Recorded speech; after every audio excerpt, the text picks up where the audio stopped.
God bless you po mga minamahal. At sa pagkakataon, let us all stand po mga minamahal. Hallelujah. Praise the Lord. Let us all stand po bilang pag-alang salita ng Diyos. Dalhin po ng ibang lingkod. Tayo po'y manalangin. Dear Heavenly Father, in the name of our dearest Jesus, once again we thank Thee, O Lord, for blessing every part ng aming pag-worship sa iyo this day, O Lord. Hallelujah. Lalo na sa outpouring of your Holy Spirit, which is our strength in serving you. And at this time, O Lord, we're going to study your holy word. Without you, I cannot do anything, mahal na Panginoon. Once again, we ask for forgiveness to cleanse us from all unrighteousness. Lalo ang ibang lingkod, mahal na Panginoon. Patawad, mahal na Panginoon. Hallelujah. Cleanse us, O Lord. Make us worthy unto Thee. Help me bring forth Thy holy message with love and power and leading prayer ng mahal na Pastor. We rebuke all the power of darkness, all unbeliefs and doubts from us. Cast out in Jesus' name. Hallelujah. Praise the Lord. Hallelujah. Hallelujah. Praise the Lord. Purihin ang mahal na Panginoon, the highest praise, honor, and glory and thanksgiving ay walang iba sa ating pinakamamahal na Panginoong Jesus po lamang. Praise the Lord. Hallelujah. And secondly, I'd like to give also double honor and respect sa ating beloved and honorable Pastor Wildy Estrada Almeda, the man of God, the end-time prophet of our loving God. And we also remember and cherish the blessed teaching and memories ng ating beloved and honorable Assistant Pastor Lina C. Almeda. At greetings din po sa lahat ng kanilang mga beloved children, in-law sa po na ating mahal na pastor. Praise the Lord. Hallelujah. At sa inyo pong lahat, mga minamahal mga kapatid, God bless you po sa ating mga webcast viewers. At tayo pinagagalak na makasama ating mga, hallelujah, actually mga mahal na kapatiran natin ito. Amen. Praise the Lord. Beloved Brother Edwin Misiano, beloved Sir Levi Misiano, praise the Lord. At ating mahal na kapatid from Las Vegas, Michael, Christina, and beloved Lucas Edkin. Praise the Lord. God bless you. We're so glad that you are here with us today, worshiping our dearest Jesus with us. Amen. Praise the Lord. Amen. At once again, the highest praise and thanksgiving ay walang iba sa ating pinakamamahal na Panginoong Jesus po lamang. Praise the Lord. Amen. At ating pong umpisahan natin pag-aaral ng banal na salita ng ating pinakamamahal na Panginoon. Praise the Lord. Hallelujah. Ating pong pag-aaralan, mga minamahal, hallelujah, ay ang takot sa mahal na Panginoon. Amen. Hallelujah. Fear of God is to avoid sin. Amen. Pag may takot sa mahal na Panginoon, hallelujah, ating may iwasan ang kasalanan. Amen. Praise the Lord. Hallelujah. From the book of Exodus chapter 20, verse 21, ako po mabasa sa English, mga minamahal. Ito po yung binigay ng mahal na Panginoon, yung 10 Commandments. Amen?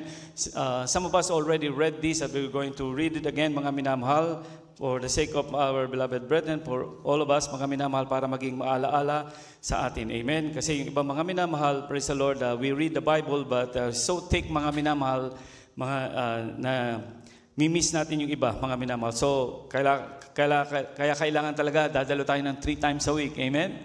Para ating palaging mababasa ang salita ng Diyos at mag-aaralan at babasahin din po rin natin sa ating mga tahanan. Amen? Praise the Lord. Sabi po na banal na kasulatan, mga minamahal, and God spake all these words, saying, I am the Lord thy God, which have brought thee out of the land of Egypt, out of the house of bondage. Thou shalt have no other gods before me. Yan po yung first commandment, mga minamahal. And then, tuloy-tuloy po, Thou shalt not make unto thee any graven image or any likeness of anything that is in heaven above, or that is in the earth beneath, or that is in the water under the earth. Thou shalt not bow down thyself to them, or nor serve them, for I, the Lord thy God, am a jealous God, visiting the iniquities of the fathers upon the children unto the 3rd and 4th generation of them that hate me, and showing mercy unto thousands of them that love me and keep my commandments. Thou shalt not take the name of the Lord in vain, thy God, the Lord thy God in vain. For the Lord will not hold him guiltless that taketh his name in vain. Remember the Sabbath day to keep it holy. 6 days thou shalt labor and do all thy work. But the 7th day is the Sabbath day of the Lord thy God. In it thou shalt not do any work, thou, nor thy son, nor thy daughter, thy manservants, nor thy maidservants, nor thy cattle, nor thy stranger that is within thy gates. For in 6 days the Lord made heaven and earth, the sea, and all that is in them and rested the 7th day. Wherefore the Lord blessed the Sabbath day and hallowed it. Honor thy father and mother, that thy days may be long upon the land which the Lord thy God giveth thee. Thou shalt not kill, thou shalt not commit adultery, thou shalt not steal, thou shalt not bear false witness against thy neighbor, thou shalt not covet thy neighbor's house, thou shalt not covet thy neighbor's wife, nor his manservants, nor his maidservants, nor his ox, nor his ass, nor anything that is thy neighbor's. And all the people saw the thunderings and the lightnings and the noise of the trumpet and the mountain smoking. And when the people saw it, they removed and stood afar off. And they said unto Moses, Speak thou with us, and we'll hear. But let not God speak with us, lest we die. And Moses said unto the people, Fear not, for God is come to prove you, and that his fear may be before your face, that ye sin not. Can you say amen? And the last verse, and the people stood afar off, and Moses drew near unto the thickness, into the thick darkness where God was. Amen. I want you to focus, mga minamahal, on the verse 20. Amen. Grabe ang takot, mga minamahal. They fear God because of the thunderings. Amen. It was like an earthquake. Imagine, mga minamahal, God will speak. Amen. Hallelujah. Before the Israelites. And the people request, Moses, can you speak with us? But let not God speak to us, that we may die. Because of the thunderings, they were really trembling, mga minamahal. Amen. In verse 20, and Moses said unto the people, Fear not, for God is come to prove you. Amen. And that his fear may be before your face. Says, that ye sin not. Amen. Because God hates sin, mga minamahal. He loved the sinners, but he hates sin. Katulad ng sinasabi natin, mahal na pastor, we love the communists. We love the communists, but we hate communism. Can you say amen? Praise the Lord. And the next verse, mga minamahal, ang sabi dito, Ecclesiastes chapter 12, verse 13 to 14. Let us hear the conclusion of the whole matter. Fear God, and keep his commandment, for this is the whole duty of man. For God shall bring every work into judgment with every secret thing, whether it be good or whether it be evil. Another verse, mga minamahal, fear God and keep his commandment. Why God's command us to fear him? And why fearing God is so essential for a believer and all the people? Amen. Why? Because the fear of God, amen, will move us. Amen. Or move you not to commit sin. Will touch you. Amen. Ang taong walang takot sa Diyos, they don't care about committing sins. Amen. But if you fear God, mga minamahal, amen, hallelujah, that will save you from the fires of hell. That's why our dearest Jesus emphasized, fear them not that kill the body. Fear them not that only kill the body, but rather fear him that kill body and soul in hell, which is who? Our dearest God. Amen. Hallelujah. He has the power, mga minamahal, na tayo ay itapon sa karagat-dagatang apoy. And when you fear God, this will save you, amen, from committing sins. And the result will be you become an obedient child of God. Can you say amen? Amen. Praise the Lord. The next verse, mga minamahal, ating basahin. Hallelujah. A Christian who fear God will not fall into committing sin. Amen. He will also keep his integrity to temptation. Remember the story of Judas. Saul, King Saul, Joseph, and Job, mga minamahal. Let's read the 1 Samuel chapter 15, verse 22 to 24. Pakihanda po sa Tagalog. And Samuel said, Hath the Lord as great delight in burnt offerings and sacrifices as in obeying the voice of the Lord? Behold, to obey is better than sacrifice, and to hearken than the fat of rams. Verse 23, For rebellion is as the sin of witchcraft, and stubbornness is as iniquity and idolatry. Kaya kung minsan we think about that, oh, we're not doing idolatry. Idolatry is when you worship graven images. But when you become stubborn, amen, it is an iniquity. Kasi katampalasanan at pagsamba sa Diyos-Diyosan. So you'd be stubborn, mga minamahal. What is rebellion? Amen? Rebelling, hallelujah, into the Word of God. What is that? Sin of witchcraft. We know what is witchcraft, pangkukulam, mga minamahal. Getting involved in Satanist activities. Because thou hast rejected the word of the Lord, Samuel said to King Saul, he had also rejected thee from being king. And we don't want to be rebellion and stubbornness. Otherwise, we will be rejected by God, as the Bible said. And Saul said unto Samuel, I have sinned. And you will take note who fear Saul, who is the one he feared of. You will read this in this verse. And Saul said unto Samuel, I have sinned. Inaccept niya yung sin niya. For I have transgressed the commandments of the Lord. Paulit-ulit po, mga minamahal, ginagawa ni Samuel to.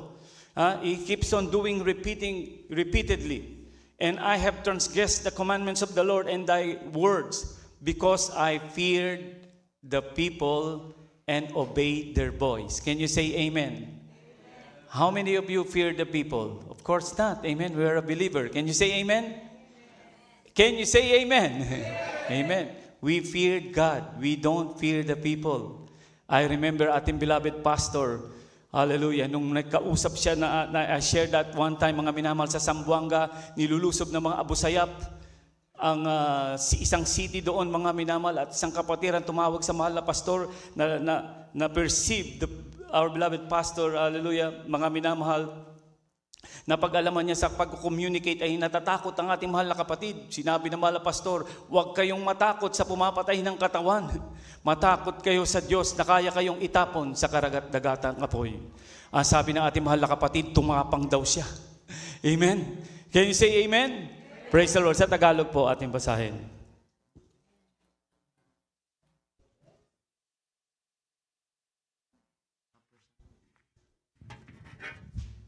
1 Samuel chapter 15, verses 22 to 24. At sinabi ni Samuel na nagtataglay kaya ang Panginoong napakadakilang pagkatuwa sa mga handog na susunugin at sa mga hain na gaya ng pagsunod ng tinig ng Panginoon. Narito, ang pagsunod ay maigi kaysa hain at ang pagdinig kaysa taba ng tupang lalaki. Hallelujah. Praise the Lord. At 23, sapagkat ang panghihibagsik ay gaya ng kasalanan ng panghuhula at ang katigasan ng ulo ay gaya ng pagsamba sa mga Diyos-Diyosan at sa mga terang. Sapagkat dahil sa iyong itinakwil ang salita ng Panginoon, ay kanya namang itinakwil ka upang huwag ka nang maging hari. Verse 24, at sinabi ni Saul kay Samuel, ako'y nagkasala sapagkat ako'y sumalangsang sa utos ng Panginoon at sa iyong mga salita, sapagkat ako'y natakot sa bayan at sumunod sa kanilang tinig. Amen. Amen. Praise the Lord. Can you say praise the Lord? Praise the Lord. Mas natakot si Haring Saul sa mga tao. Natakot sa bayan at sumunod sa kanilang tinig. Kaya nga, nireject na siya ng ating pinakamamahal na Panginoon. Nung siya'y tumatawag na mga minamahal, hindi na siya sinagot na mahal na Panginoon. If you're going to read that 1 Samuel chapter 15, basahin niyo po sa bahay. Dahil wala nang sagot sa kanya, hindi na tumutugon na mahal na Panginoon sa kanya, even through prophets. Nagpunta na siya mga minamahal sa, ano ba tawag doon? Manghuhula or spiritista, mga minamahal. Doon siya nagpunta, mga minamahal. Amen. Hallelujah. Kaya mga minamahal, maging masunurin tayo sa ating pinakamamahal na Panginoon. Amen. Hallelujah. Pag naghimagsik ka, nagrebellion, magkatulad ka raw ng witchcraft ay ng kukulam. Amen. Pag matigas ang ulo mo, katulad ng pagsamba sa Diyos-Diyosan. Kaya maging masunurin. Amen. And the next verse, mga minamahal, Joseph, Genesis, from the book of Genesis 39, verse 7 to 14. From the book of Genesis 39, chapter 7 to 14, ito po yung istorya ni Joseph. And it came to pass after these things that his master wife cast her eyes upon Joseph and she said, lie with me. Tinutokso siya, mga minamahal, ng babae. Ito si Joseph. Hallelujah. Araw-araw, tinuturokso siya. But he refused and said unto his master wife, behold, my master wotteth not that is with me in the house, and he had committed all that he had to my hand. Verse 9, there is none greater in this house than I, neither hath he kept back anything from me. But thee, because thou art his wife, how then can I do this great wickedness and sin against God? Verse 10, and it came to pass as she spake to Joseph day by day, araw-araw siyang tinutokso, lie with me, sumiping ka sa akin, that he hearken not unto her, to lie by her or to be with her. Verse 11, and it came to pass about this time that Joseph went into the house to do his business, and there was none of the men of the house there within. And verse 12, and she caught him by his garments, saying, lie with me. And he left his garment in her hand and fled. Ganun ang ginawa, mga minamahal ni Joseph. Tumakbo na siya and got him out. In verse 13, binlockmail na siya, mga minamahal ng babae. Dahil nga talagang tinakbuhan niya yung panunukso. And it came to pass when she saw that he had left his garments in her hand and was fled forth, in verse 14, that she called unto the men of her house and spake unto them, saying, see, he had brought in an Hebrew unto us to mock us. He came in unto me to lie with me, and I cried with a loud voice. Nakita niyo, mga minamahal, yung istorya nito, mga minamahal, na kung papaano nagkaroon, mga minamahal, ng integridad si Joseph. From the book of Genesis, yung verse 40, mga minamahal, ang sabi niya doon verse 8, mga minamahal, how can I do this wickedness? How can I sin against God? Sabi niya. Ibig sabihin, he has fear in God, mga minamahal. That's how Joseph honored God, mga minamahal. At sabi nga ng Biblia, amen, thy word I hid in my heart that I may not sin against you. Thy word is the lamp unto my feet and the light unto my path. Yung salita ng Diyos nasa kanyang puso. Amen. Sa mga unbeliever, mga minamahal, dapat okay yan. Dahil yung may kasabihan nga, palay na yung lumalapit sa manok. Di ba? Pero mga minamahal, when you become a Christian, mga minamahal, you fear God. Amen. Ang temptation, mga minamahal, when the Holy Spirit is within you, you have control. This is vice versa. Temptation to a man or temptation to a woman. Amen. Can you say amen? Job chapter 1, verse 9 to 11. This is the story of Job, mga minamahal. Satan said, takot ba sa'yo talaga si Job? Kasi binless mo lang yan, kaya takot siya sa'yo. In Job 1:19, then Satan answered the Lord and said, doth Job fear God for naught? Hast thou made an hedge about him and about his house, pakihanda po sa Tagalog, and about all that he had on every side? Thou hast blessed the work of his hands, and his substance in increase in the land. Verse 11, but put forth thine hand now and touch all that he had, and he will curse thee to thy face. Can you say amen? Amen. Sa Tagalog po ating basahin. Ang aklat ni Job talatang 1, versikulo 9 hanggang 11. 9, nang magagay sumagot si Satanas sa Panginoon at nagsabi, natatakot ba ang walang kabuluhan na si Jacob sa Diyos? 10, hindi mo ba kinulong siya at ang kanyang sambahayan at ang lahat niyang tinatangkilik sa bawat dako? Iyong pinagpala ang gawa ng kanyang mga kamay at ang kanyang pag-aari ay dumami sa lupain. 11, ngunit pagbuhatan mo siya ng inyong kamay ngayon at gawin mo ang lahat niyang tinatangkilik at itatakwil ka niya ng bukaan. Amen. Amen. Pakihanda po yung 2 to 20 and 22. As we read, mga minamahal, this verse, amen, because the Lord challenged Satan, have you seen my servant Job? There is none like him on earth.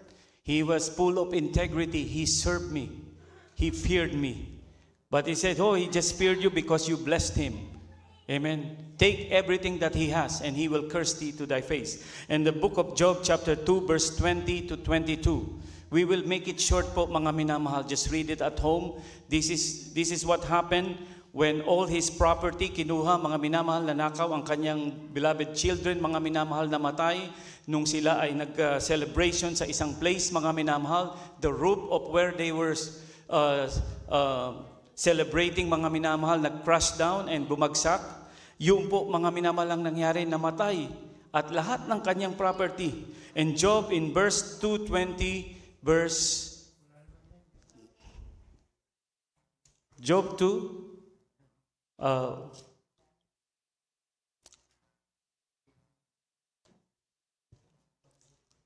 book of Job chapter 2.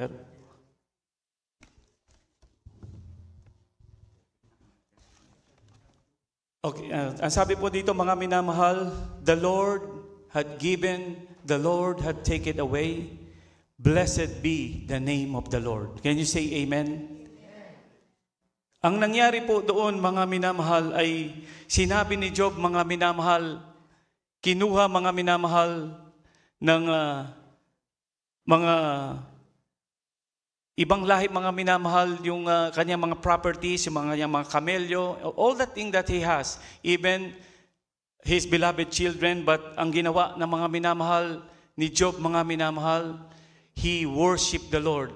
The Lord take it, and the Lord that give it, and he said, blessed be the name of the Lord. Pinuri pa rin niya ang ating pinakamamahal na Panginoon. Can you say amen? Praise the Lord. What the Bible said about fearing God. In the book of Proverbs, chapter 14, verse 26 to 27, the fear of the Lord is a strong confidence and a fountain of life. Amen. And but in the fear of the Lord is a strong confidence, and his children shall have a place of refuge. And the next verse, 27, the fear of the Lord is a fountain of life to depart from the snares of death. What is a snares of death? It is a trap. Satan is always setting a trap to each and every one of us.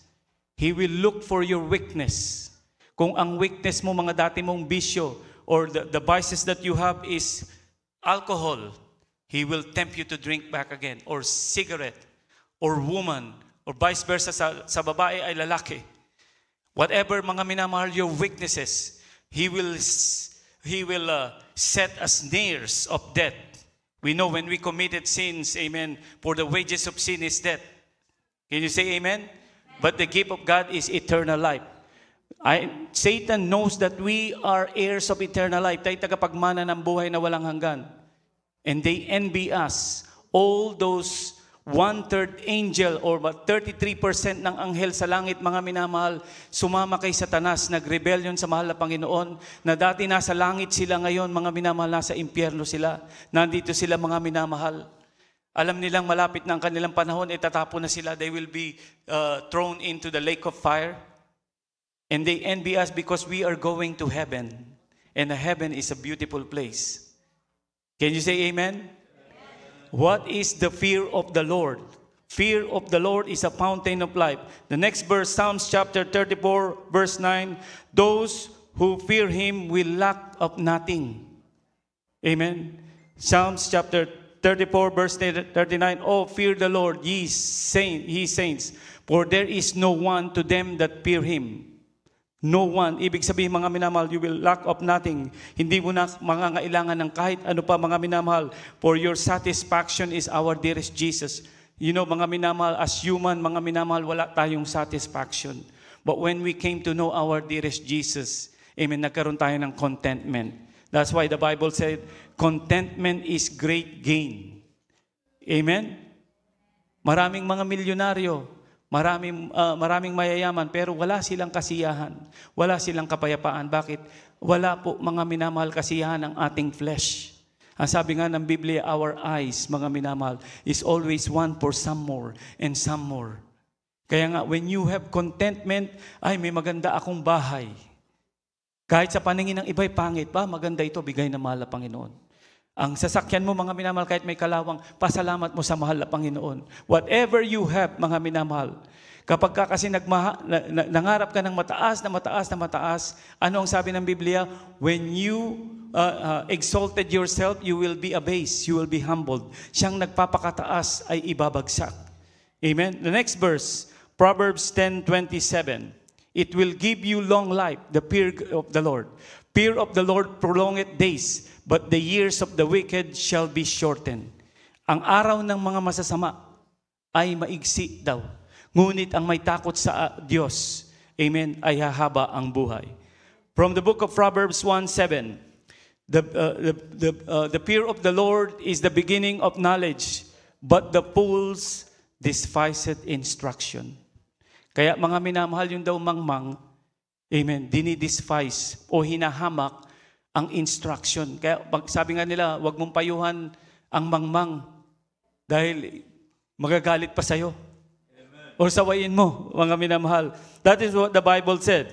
In the next verse, Proverbs chapter 9, verse 8 to 10, reprove not a scorner, pakihanda po sa Tagalog, lest he hate thee. Rebuke a wise man, and he will love thee. Can you see the difference, mga minamahal? Give instruction to a wise man, and he will be yet wiser. Amen. Yung wise daw, mga minamahal, ay bigyan mo instruction, magiging matalino pa. Teach a just man, and he will increase in learning. Verse 10, the fear of the Lord is the beginning of wisdom, and the knowledge of the holy is understanding. Grabe, mga minamahal, ang takot sa Diyos, napakaraming benepisyo. Can you say amen? Amen. Kaya dapat may takot tayo sa Diyos. Amen? Can you say amen? Amen. Praise the Lord. Sa Tagalog po, ating basahin. Kindly. Mga Kawikaan 9:8-10. Huwag mong sawayin ang manglilibak, baka ipagtanim ka niya. Sawayin mo ang pantas at kanyang iibigin ka. 8, huwag mong sawayin ang manlilibak, baka ipagtanim ka niya. Sawayin mo ang pantas at kanyang iibigin. 9, turuan mo ang pantas at siya'y magiging lalong pantas pa. Iyong turuan ang matuwid at siya'y lalong lalago sa pagkatuto. 10, ang pagkatakot sa Panginoon ay pasimula ng karunungan at ang pagkakilala sa banal ay kaunawaan. Amen. Palakpakan natin muli ating pinamahal na Panginoon. Praise the Lord. Kaya nga, mga minamahal, sa ating pinag-aaralan, amen, hallelujah, those who profess that they know God, serving God and living in sin, amen, but not fearing God because they're still living in sin, amen.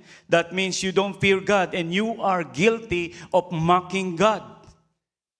Amen. Hallelujah. We can hide anything from God. We cannot hide anything from God. Kaya nga dapat mag-repent tayo magsisi. Amen. Don't do an empty repentance, mga minamahal. Oh, sorry Lord. Gagawin mo pa rin paulit-ulit, mga minamahal. Hindi po yun ang godly repentance and you keep on doing it over and over again. You are just cheating yourself. Ang sabi nga, dinadaya mo lang yung sarili mo. Ang sabi ng Biblia, be not a hearer but a doer. Amen. Because if you are only a hearer and not doing the commandments of the Lord, amen, you're just cheating yourself. When the rapture takes place, sisigaw ka na lang, Lord, bakit ako naiwan? Ako'y naglilingkod sa iyo. Ako'y dumadalo. Ngunit, mga minamahal, kakatulad ng 5 foolish virgin, no, Lord, open unto us. I never knew you. You do it iniquity. Amen? Kino-confess mong naglilingkod ka sa mahal na Panginoon. Amen? He who obeys the whole law and yet offend in one point, the Bible said he is guilty of all. That's why we have to learn. As we learn, mga minamahal, at sasabihin ng iba, kahinaan ko kasi, this is my weakness. Ang mahal na Panginoon, mga pang-unawa. Ngunit ang sabi ng mahal na Panginoon, amen, ang sabi niya, unawain niyo ako. Inawain niyo ang salita ng Diyos. Nawain niyo kung ano ang kalooban ng Diyos. Kung ikaw ay 6 months na baptized na Kristiyano, uunawain ka na mahal na Panginoon. Marami ka pang hindi alam. 1 year old. But if you are 5 years pataas, mga minamahal, you have to understand the Word of God. Don't grow in church sa mga young people, but you do not grow in the Word of God.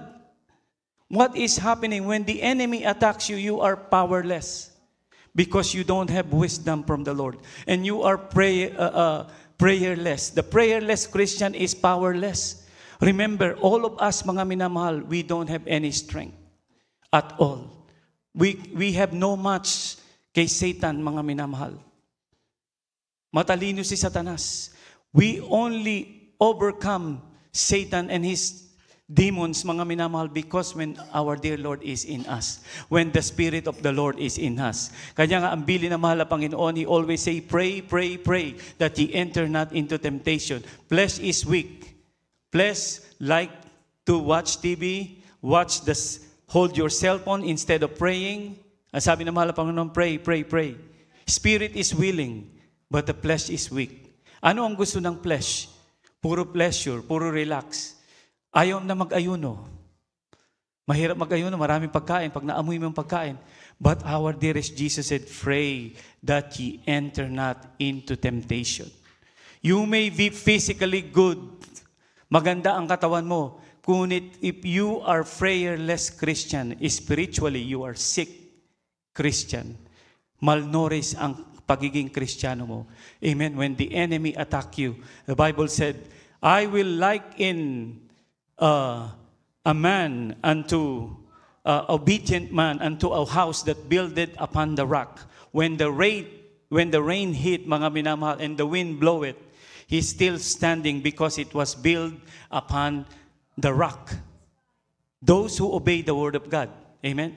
But those who do not obey the word of God, they are like a house that built on top of the sand. When the wind blow, when the rain come, when the flood come, and great was the fall of it, the Bible said. Can you say amen? Amen. So what are you going to choose? Fear God. Amen. Obey His commandment. Mga minamahal, hindi lumalamig ang apoy sa impyerno. The temperature in hell, hindi bumababa. Mainit. Ang sabi nga ng mahal na Panginoon, if you're going to read, where worm dieth not, and fire is never quenched. There will be gnashing of teeth. Ibig sabihin, yung mga ngipin, mga minamahal, mga ngatal sa init. Amen? Kaya, wag na pababayaan, mga minamahal, do not disregard the commandments of the Lord. Amen? Give importance. Hallelujah. Can you say amen? Amen. The next verse, mga minamahal, we have more few verses. Ang sabi dito, mga minamahal, Romans 8:10, Christian who fear God are dead to sin. You are only alive because of God's Holy Spirit. If you fear God, you are dead because of sin. Amen? And if Christ be in you, the body is dead. Amen? Patay ka na sa kasalanan because of sin. But the Spirit is life because of righteousness. Kaya sabi nga na ating mahal na pastor, patay ka na. Nabubuhay ka na lamang dahil kay Kristo. Sa kanyang banal na Espiritu Santo. Amen? Romans chapter 6, verse 3 to 7. We have been baptized into His death means we buried. Mga minamahal, tayo po mga minamahal, hallelujah, ay patay na. We were buried. Know ye that so many of us were baptized into Jesus Christ, were baptized into His death. Therefore, we are buried with Him by baptism into death, that like as Christ was raised up from the dead by the glory of the Father, even so we also should walk in the newness of life. Amen. Walk in the newness of life. Verse 5, for if we have been planted together in the likeness of His death, we shall also be in the likeness of His resurrection. May kaligtasan tayo. We are saved. Next verse, knowing this, that our old man is crucified. Ipinako na yung ating old man. Amen. That's why the Bible said, if any man be in Christ is new creature, all things were passed away. Behold, all things are become new. Dati kang nagmumura, dati kang manginginom, dati kang nagsisinungaling, wala na. Walk in newness of life. Knowing this, that our old man is crucified with Him, that the body of sin might be destroyed. Body of sin, destroyed na raw, mga minamahal, that henceforth we should not serve sin. Amen. For he that is dead is freed from sin. Can you say amen? Amen. The fear of God is a fountain of life. The fear of God, mga minamahal, is avoiding you from committing sin. Iisipin mo pa lang yan, mga minamahal. That's why you see, when we read about Joseph, he always, every day, tinetempt siya, mga minamahal, ng babae. Nagpe-flirt sa kanya. If you are lacking prayer, mga minamahal, it could happen this vice versa, man or to a woman. Nakita ka ng gwapo. Amen? Mga married na, mga minamahal, hindi na po love yan. That is lust. Amen? Ganoon, mga minamahal, ang gagawin ni Satanas. Because you are prayerless Christian, you are powerless. Hihilahin ka lang. Kaya nga sabi ng Biblia, the Bible said, walk in the Spirit, and you shall not fulfill the lust of the flesh. Ibig sabihin, lust of your flesh, your self-desired. Amen? Because we are weak. Did you know that our first enemy is ourselves? Amen? We have 3 enemies. Ourselves, number 1, Satan, the devils, and the world. But the worst enemy of us is ourselves. Kaya tamad kang manalangin, bakit wala kang discipline? Tamad kang magpuri, tamad kang dumalo, tamad lahat.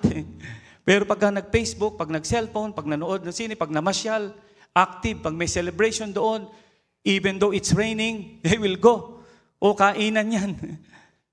Mga minamahal, we are feasting here. We kumakain din tayo rito. Salita ng Diyos. Can you say amen?